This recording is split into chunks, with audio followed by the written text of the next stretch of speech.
जब ज्ञान का विषय ही नहीं होता तो वो है, इसमें कोई प्रमाण नहीं है। अज्ञेय है और नहीं है, ये एक पक्ष है।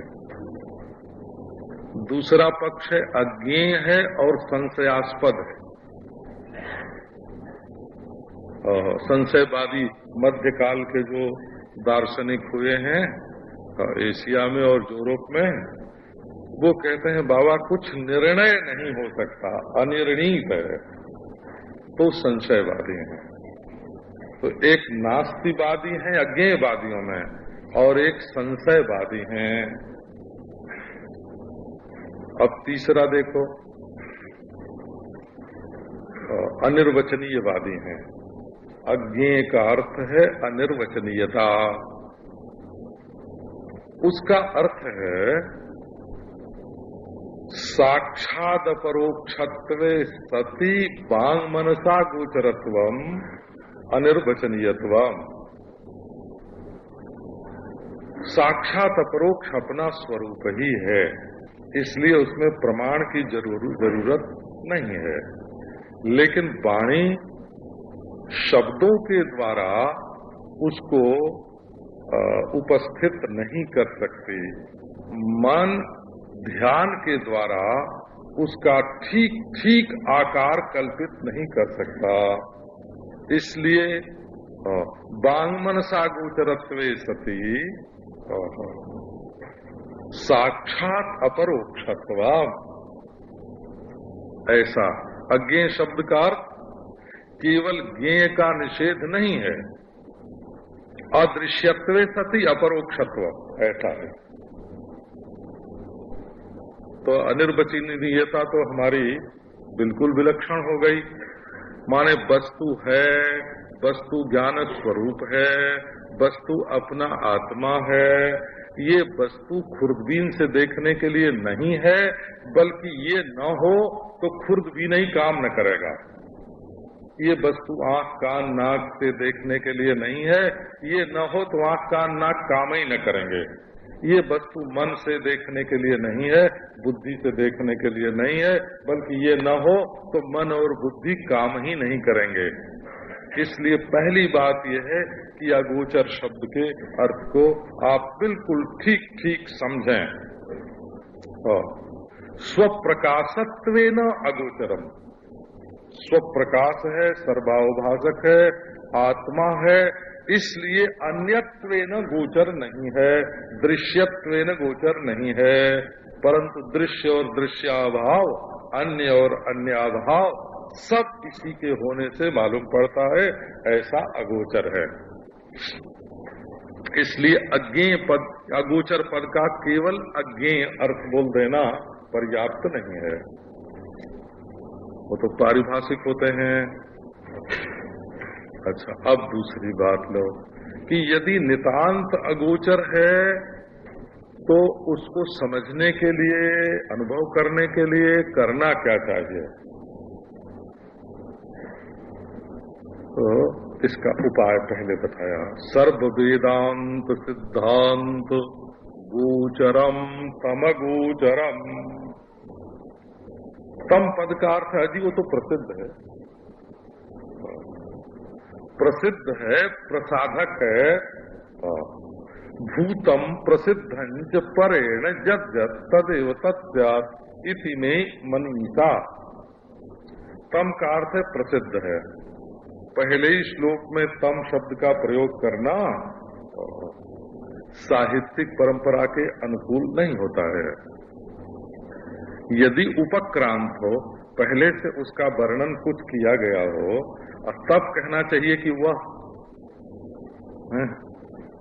और कई लोगों का सर्वनाम में बोलने का अभ्यास होता है ना, का स्वामी जी कहाँ भाई का उसने उस दिन वहाँ है ना उस चीज के लिए कहा था ना।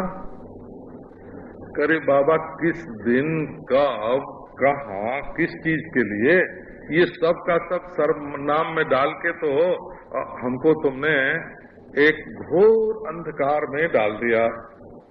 सर्वनाम के प्रयोग की भी तो एक व्यवस्था होती है ना। एक मर्यादा होती है, उसका एक अर्थ होता है। क्योंकि ये बोल दिया हुआ, इतना बड़ा वक्ता, हम ये आग्रह नहीं करते कि कौन इसका वक्ता है, क्योंकि वेदांत में वक्ता का आदर नहीं है, और वचन का किस भाषा में है इससे भी मतलब नहीं, और कौन बोल रहा है इससे भी कोई मतलब नहीं। परंतु क्या बोल रहा है वो बिल्कुल कसौटी पर सच उतरना चाहिए। यदि उसका प्रतिपाद्य अर्थ बिल्कुल सच्चा है और स्वानुभूति स्वरूप है तो चाहे कोई बोले, किसी भाषा में बोले। अभी हम गए थे ना नैमिषारण्य, तो वहाँ हमने पहले कहीं शास्त्रों में से देख के पुराण पुरुष की मूर्ति बनवा दी। तो जब प्राण प्रतिष्ठा का समय आया तो पंडितों की जरूरत पड़ी। अब काशी के पंडितों ने महाराज उलझन डाल दी, बोले ये पुराण पुरुष की प्राण प्रतिष्ठा कैसे होगी। तो एक बड़े भारी विद्वान ने कहा कि देवी की प्रतिष्ठा होगी, क्योंकि ये विद्या है, पुराण की अधिष्ठात्री विद्या है, वाग देवी है तो देवी की प्राण प्रतिष्ठा होगी।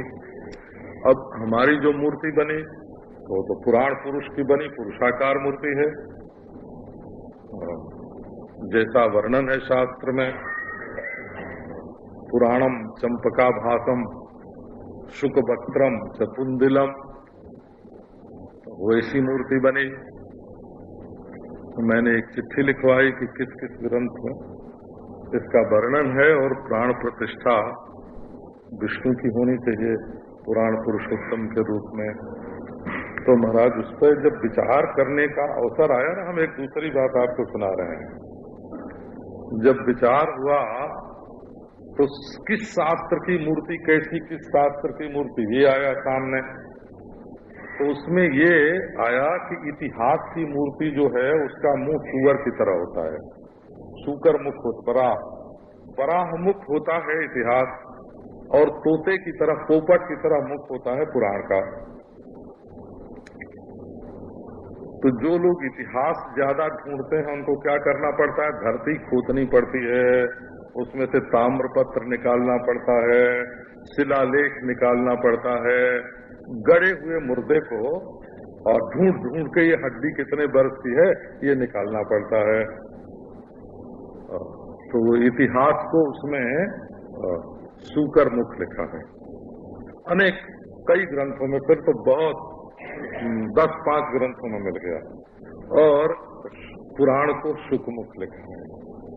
तो हमारा ये काम नहीं है कि हम वक्ता कौन है इसकी परीक्षा में हम तत्व को भूल जाएं, और हमारा काम ये भी नहीं है कि वचन की शुद्धि अशुद्धि देखने में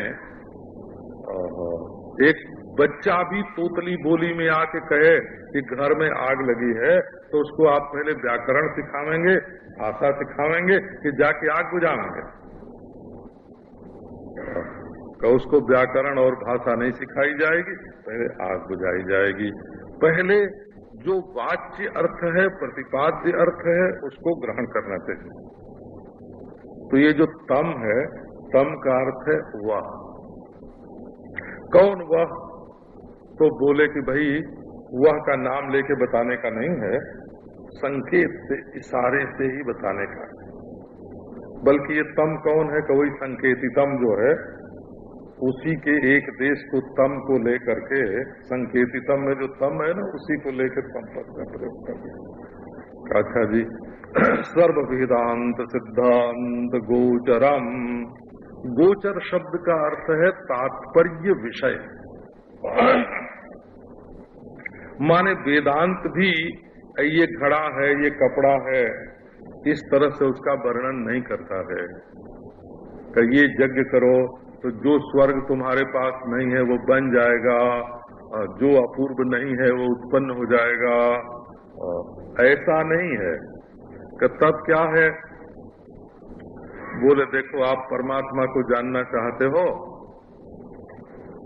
तो सारे वेदांतों का जो सिद्धांत है उसका तात्पर्य विषय, गोचर माने तात्पर्य विषय है।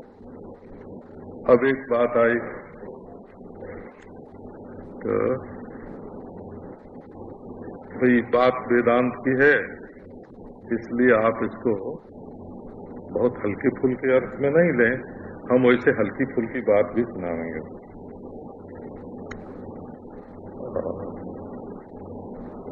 सर्व वेदांत सिद्धांत गोचरम, आंख से भले न दिखे, नाक से भले न सूंघा जाए, त्वचा से न छुआ जाए, जीभ से न चखा जाए, कान से न सुना जाए, परंतु सब वेदांत उसी का निरूपण करते हैं।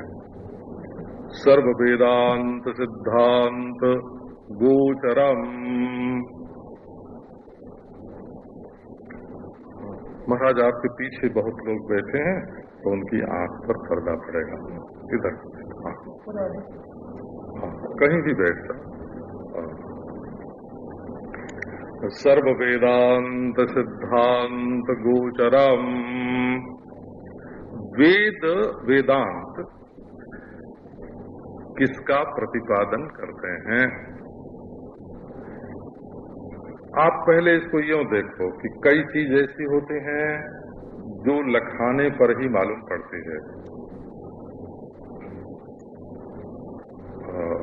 अपने आप हम उसको नहीं लख सकते। कभी कभी तो ऐसी भूल हो जाती है कि कान पर कलम हो और मालूम नहीं पड़ती, तो कोई बताता है कि तुम्हारे कान पर है। कभी कभी तो आंख पर चश्मा होता है और ख्याल नहीं रहता है, तो दूसरा बताता है कि तुम्हारे तो आंख पर ही है। ऐसे अपना आत्मा अपना ही आत्मा है और बिल्कुल जाहिर है और ज्ञान स्वरूप है और परम प्रेमास्पद है। चींटी को भी मालूम पड़ता है कि मैं हूँ और मैं जानती हूँ और मैं बहुत प्रिय हूँ, ये बात चींटी को भी मालूम पड़ती है, नहीं तो वो भाग नहीं सकती दबाने पर। दबाने पर भागती है तो उसकी आत्मा प्रिय है, और जब अपने को प्रिय समझती है, भयभीत होती है तो जानती है, और जानती है तो है तो अवश्य ही है, जानती है और प्रिय है। तो यदि इतनी बात आपने अपने बारे में जानी तो कुछ नहीं जाना।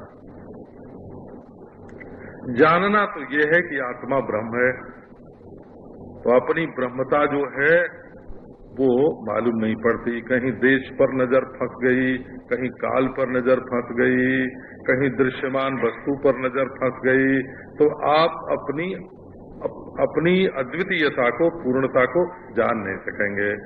तो इसको वेद बताता है, वेदांत बताता है। इसके संबंध में आप ये देखो, साधारण लोगों को ये बात नहीं मालूम है और वो वेदांत पढ़ने लगते हैं, कोई किताब पढ़ना शुरू कर दिया। वो क्या है कि प्रमाण के विभाग में लोगों की गति नहीं है। साधन के विभाग में तो सुन सुना के प्रवृत्त भी हो जाते हैं कि ये साधन करो, ये साधन करो, ये साधन करो, लेकिन हमारी आंख क्या देखती है ये मालूम नहीं है।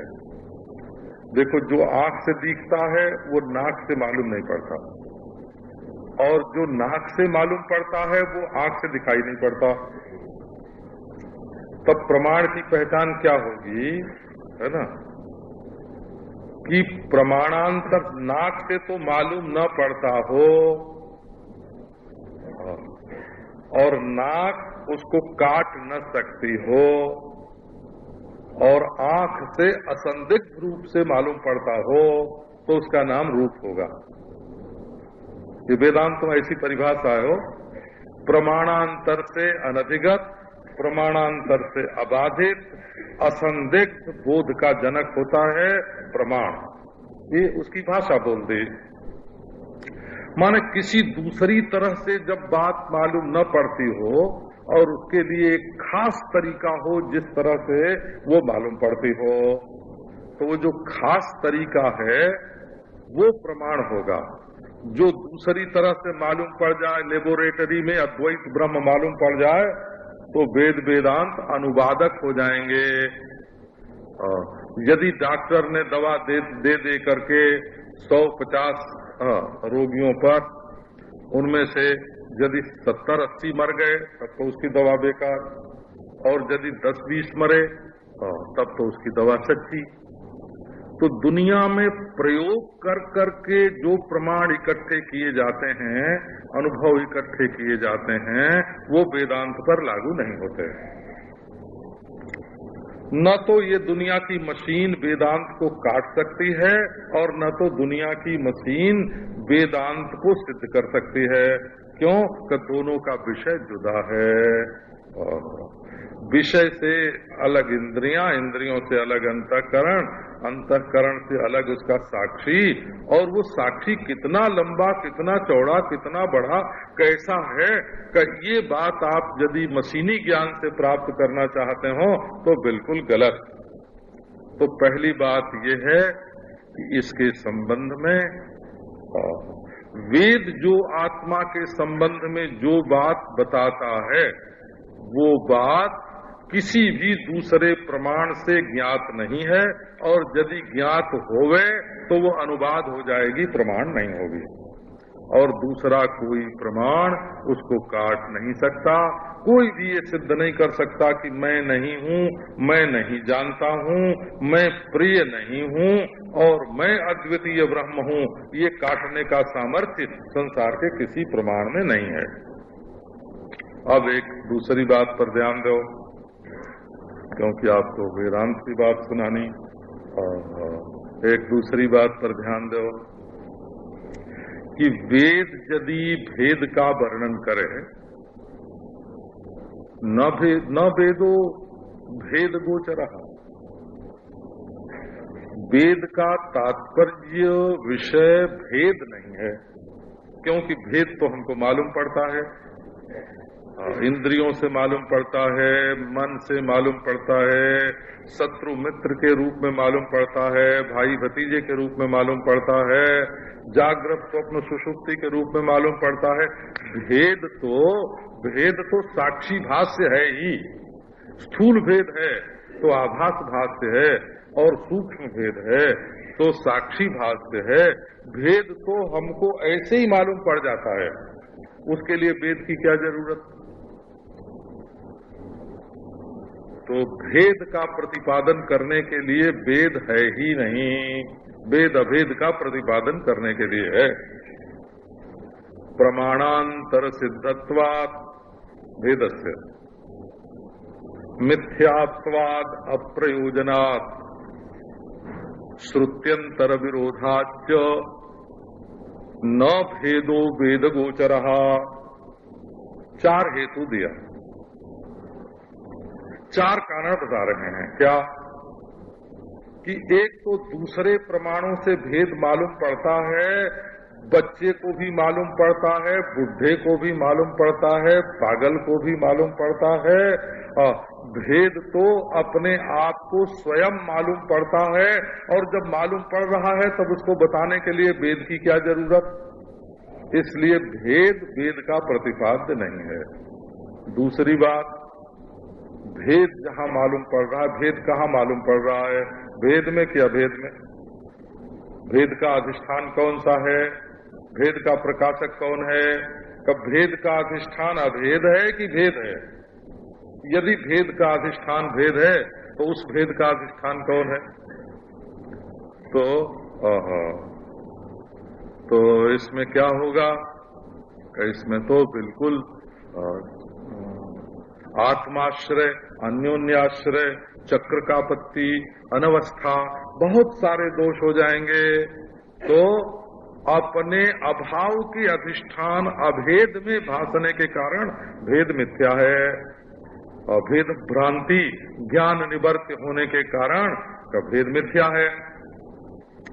और अप्रयोजनात्, भेद के निरूपण करने में प्रयोजन की क्या सिद्धि होगी? अभेद का निरूपण करने में तो राग द्वेष की निवृत्ति होगी, भाई भतीजावाद कम होगा, है प्रांतीयता कम होगी, जातीयता कम होगी, मजहबीपना कम होगा, राष्ट्रीयता का व्यामोह कम होकर के युद्ध कम होंगे। अद्वैत के बोध से तो राग द्वेषादि की निवृत्ति होकर अनेक लाभ हैं, भेद के बोध से क्या लाभ होगा? अप्रयोजनात् श्रुत्यंतर विरोधाच, और दूसरी श्रुतियां स्पष्ट विरोध करती हैं। द्वितीय नहीं वस्तु, द्वितीय वस्तु है ही नहीं। एको रुद्रो न द्वितीय तस्थे, एक परमात्मा है, दूसरा कोई नहीं है। एकम साध विप्रा बहुधा वदंती, एक सत्य है। तो इस तरह से वेद वेदांत जो है वो अभेद का वर्णन करता है। तो तम शब्द का अर्थ क्या है कि संपूर्ण वेदांत के सिद्धांत में जो प्रसिद्ध वस्तु है, तम माने प्रसिद्धम, जन्माद्यस्य यथा से जतो वायुमानि भूतानि जायन्ते से प्रसिद्ध है वो वस्तु का। ठीक है, वो वस्तु कहाँ आपको दिख रही है महाराज? बोले कि हमको तो अपने गुरु में दिख रही है। गोविंदम परमानंदम सद्गुरुम प्रणतोस्म्यहम।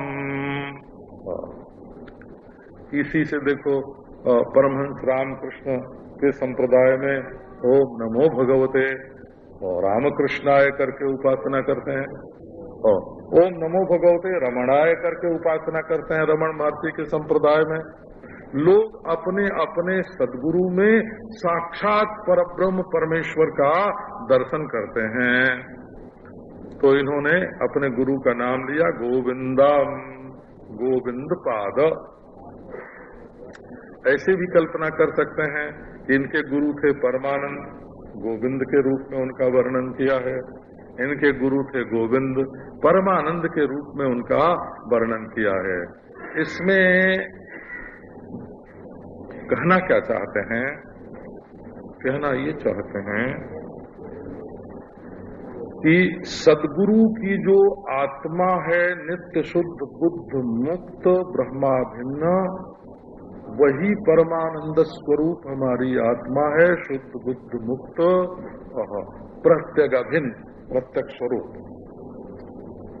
जो गोविंद है सो परमानंद है, जो परमानंद है सो गोविंद है। ऐसे जो ऐक्य का उपलक्षक जो तत्व है सद्गुरु, उसको हम प्रणाम करते हैं। प्रणतोष में हम उसके सामने मैं प्रणत हूँ। प्रणत हूँ माने प्रभीभूत हूँ। ये अहंकार अहम भाव एक बड़ी कड़ी चीज है, और इतनी कड़ी चीज है कि इसको कितना भी नरम बनाओ, कोमल बनाओ, इसमें ढोंग धतूरा चलते ही नहीं है। इसकी ख्याति किसी न किसी प्रकार से हो जाती है।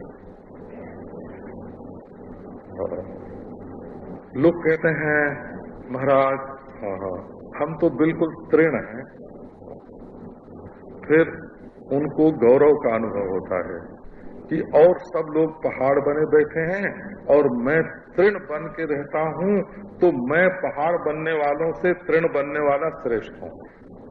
अब मैं श्रेष्ठ हूँ ये जहाँ आवेगा, ये सिंहासन पर बैठा हुआ पहाड़ बना बैठा है और मैं नीचे धरती पर बैठा हुआ, तो मैं तो तृण बना बैठा हूँ, और मैं तो निरहंकार हूँ। अब ये महाराज अहंकार पिशाच ऐसा छोटा रूप धारण करता है कि इसमें हम वेद शास्त्र को नहीं मानते हैं, इसमें हम ईश्वर अवतार को नहीं मानते हैं, इसमें सद्गुरु विद्वान को नहीं मानते हैं।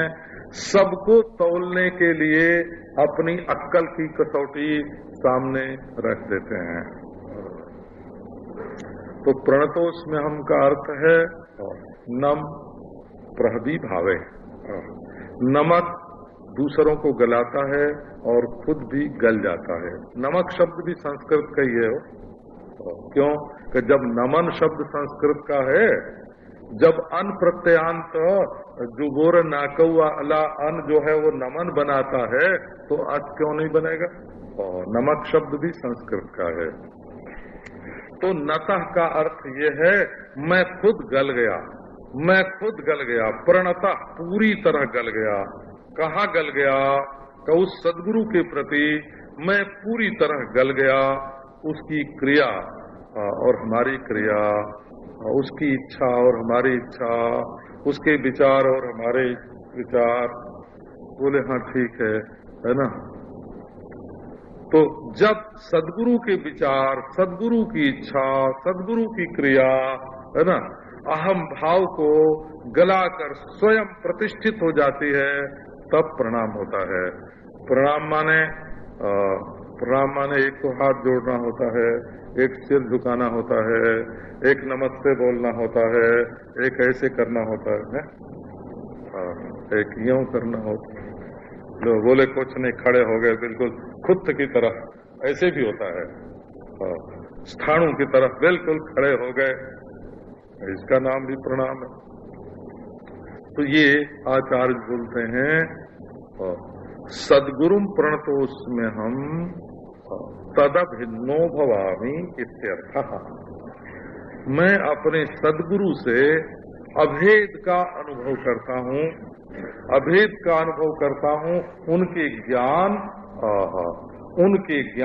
उनके आनंद, उनके विचार, उनकी क्रिया से अपने पार्थक्य को मिटा रहा हूँ। और यदि ये भाई तो ठीक है, इस विषय में मेरा एक विशेष विचार है, कि ठीक है जी, आप विशेष विचारवान हो करके, विशिष्ट विचारवान हो करके आप रहिए अपने में। अब बोलते हैं कि जिस वस्तु का हम वर्णन करने जा रहे हैं वो बड़ी महत्वपूर्ण है। प्रतिपाद्य विषय की महिमा।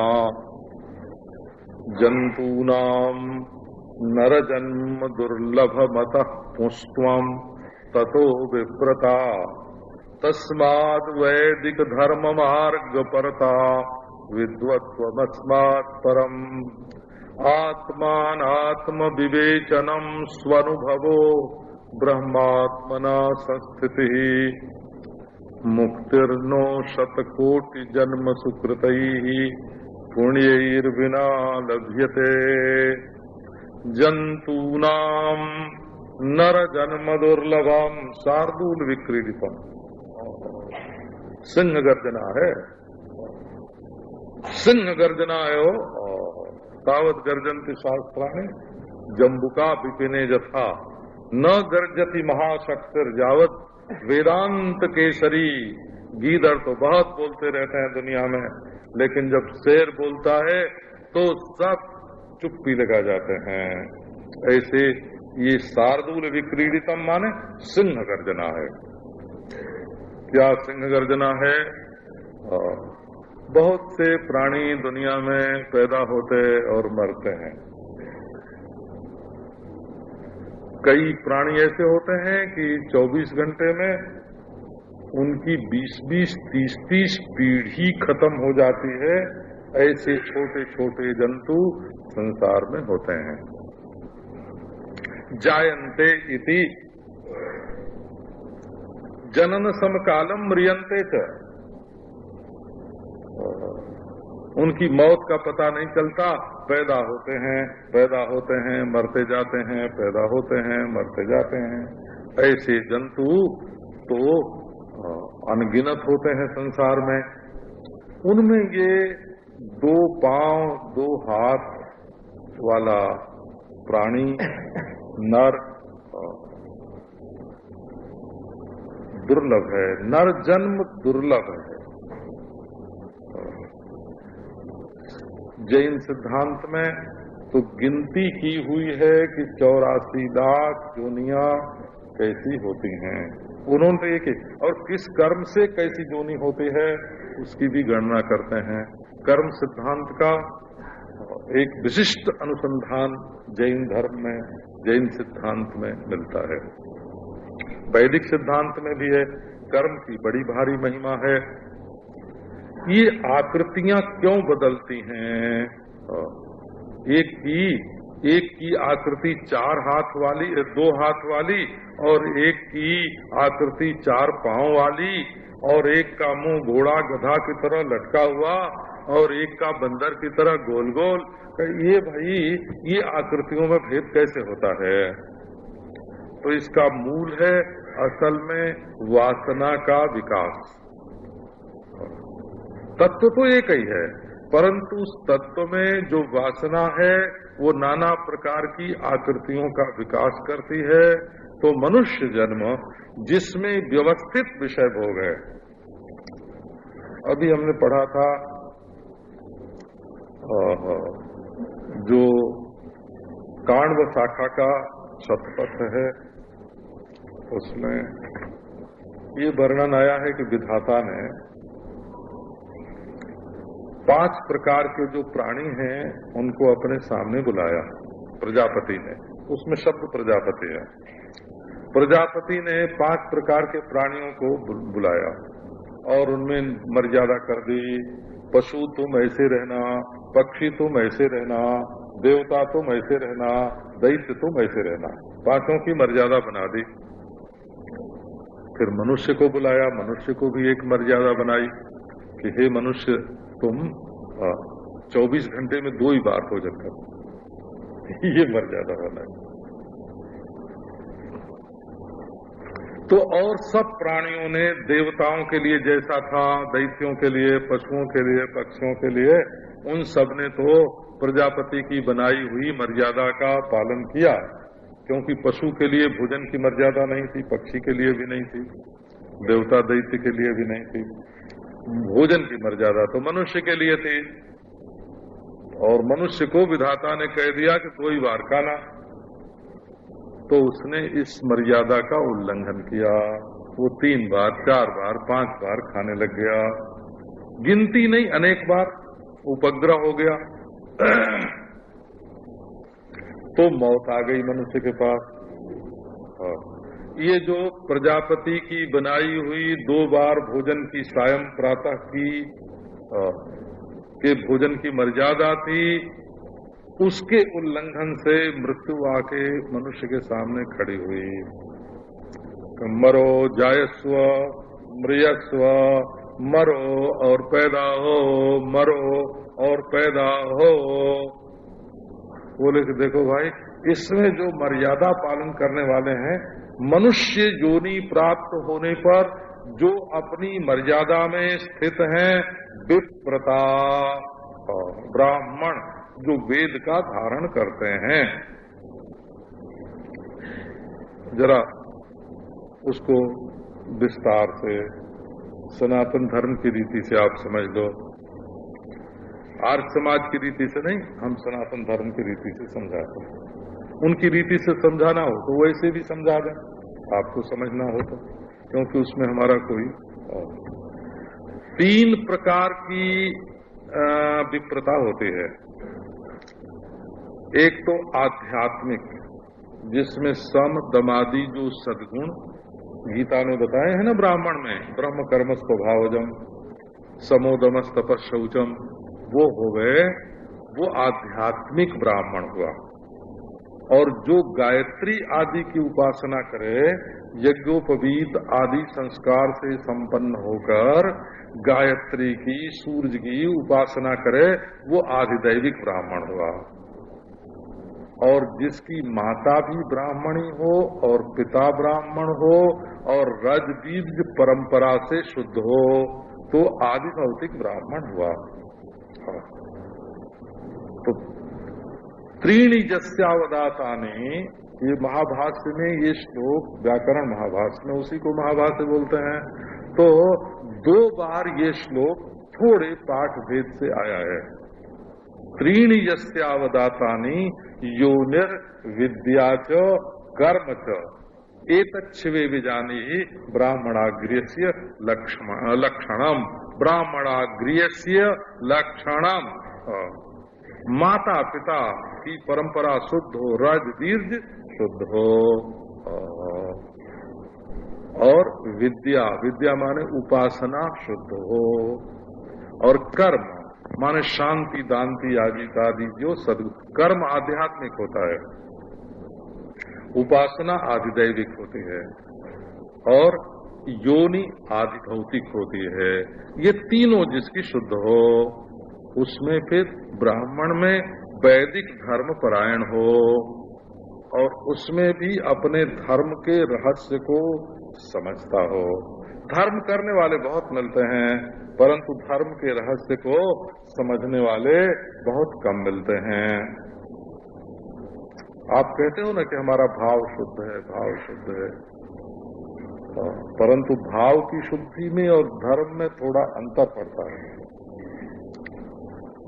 भाव की शुद्धि अंतरंग है, श्रेष्ठ है, परंतु आप अपने भाव को वाहन दे पाते हो कि नहीं?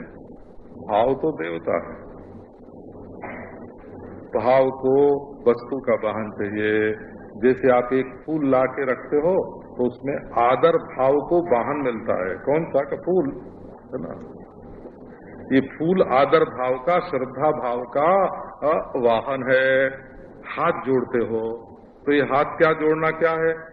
ये आदर भाव का, आपके उत्कर्ष ज्ञापन का ये भाव है, वाहन है। आप मुंह से नमस्कार बोलते हो, ये शब्द भाव का वाहन है।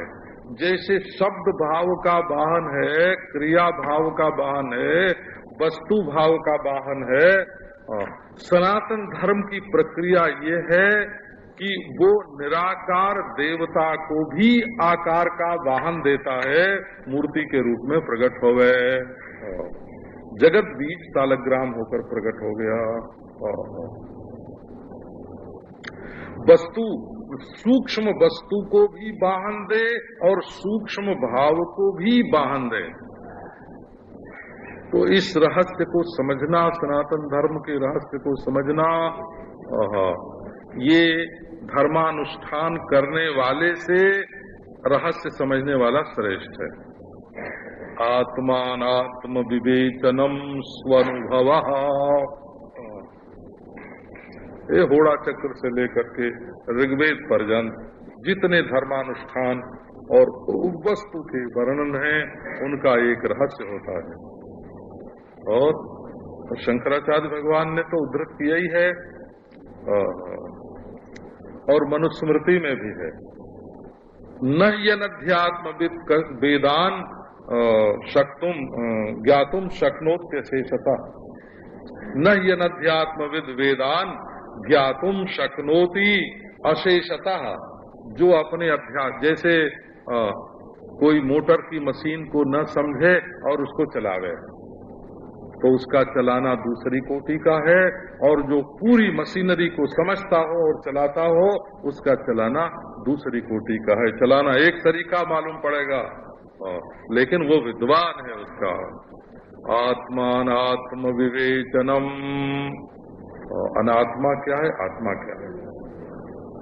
हम जानते हैं, बातें ही सुन के समझ जाते हैं कि आजकल क्या कर रहे हैं, कि आजकल शरीर से आत्मा को अलग कर रहे हैं। तो धन्यवाद है, मरने का उपाय कर रहे हैं। शरीर से आत्मा को अलग करने का उपाय तो मरने का उपाय है।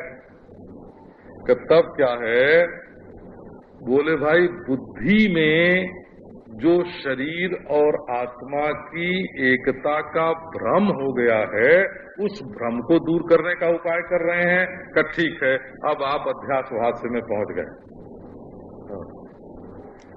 बुद्धिस्ट भ्रम को दूर करने की युक्ति वेदांत में है, और शरीर में से आत्मा को अलग करने की नहीं है ना। दो चीज है ही नहीं है, अलग करने की युक्ति कहाँ से होती है? कि ये पट्टे बाजार में तो वेदांत पढ़ के आते हैं, अखबार में पढ़ते हैं, किताब में पढ़ते हैं, किसी के जानकार आदमी के पास जाकर समझने का तो इनको अवसर नहीं है। कैसे समझेंगे?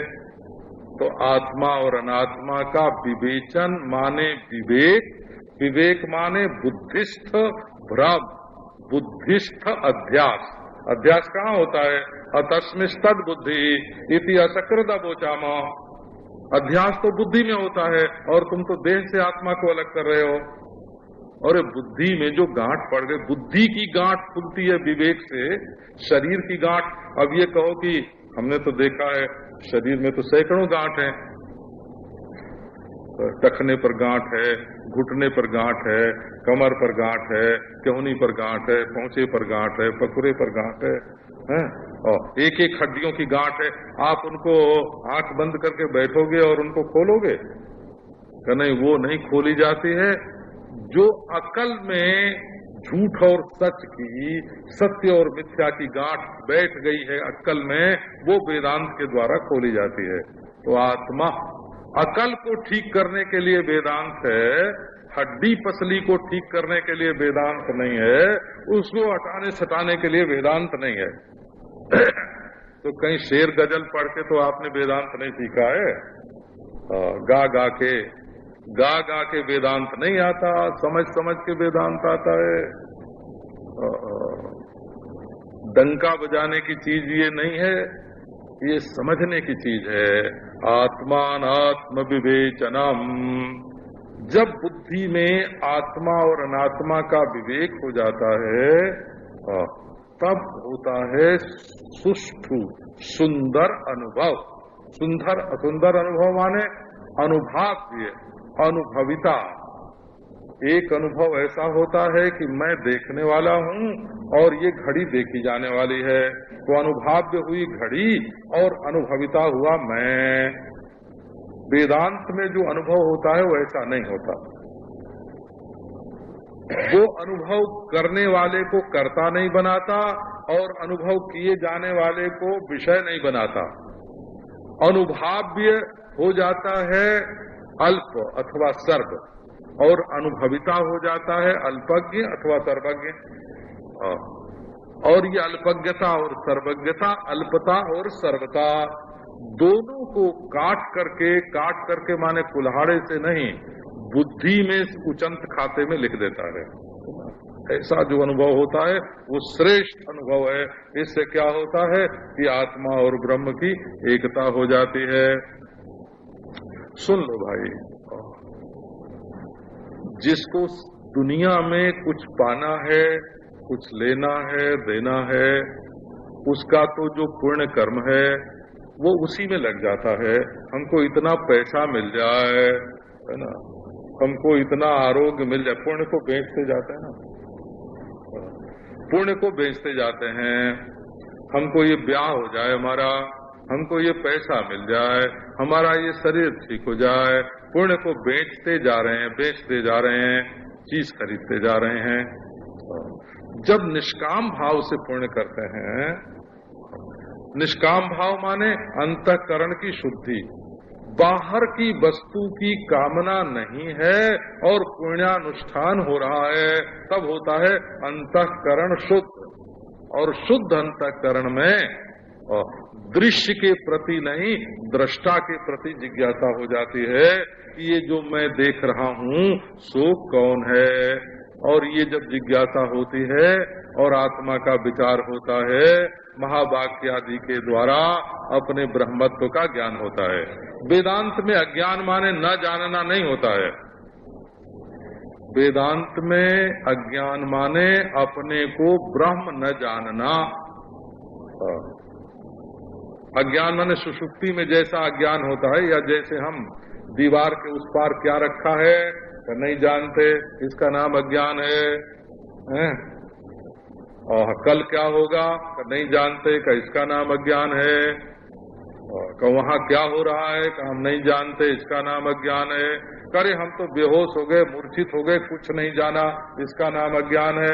ना ना, वेदांत में शब्द के अज्ञान को अज्ञान नहीं कहते हैं, प्रत्यक्षादि प्रमाण के अज्ञान को अज्ञान नहीं कहते हैं, स्वर्ग धर्मादि के अज्ञान को अज्ञान नहीं कहते हैं। तब अपने आप को ब्रह्म न जानना, एतावत मात्र, इतने को ही अज्ञान कहते हैं।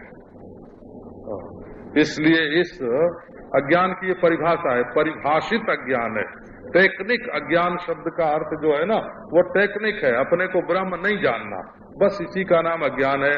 और वेदांत इसी अज्ञान को ब्रह्म और आत्मा की एकता समझा करके मिटा देता है। पर समझने की रीति तो तब आती है, समझने में प्रीति तब होती है जब बाह्य वस्तुओं के साथ प्रेम न हो, आकर्षण न हो। दुर्लभम बताया, 3 बात दुर्लभ है। मनुष्य होना दुर्लभ, मुमुक्षु होना दुर्लभ और महापुरुष के आश्रय में जाना दुर्लभ। अब ये बात आपको कल सुनाएंगे।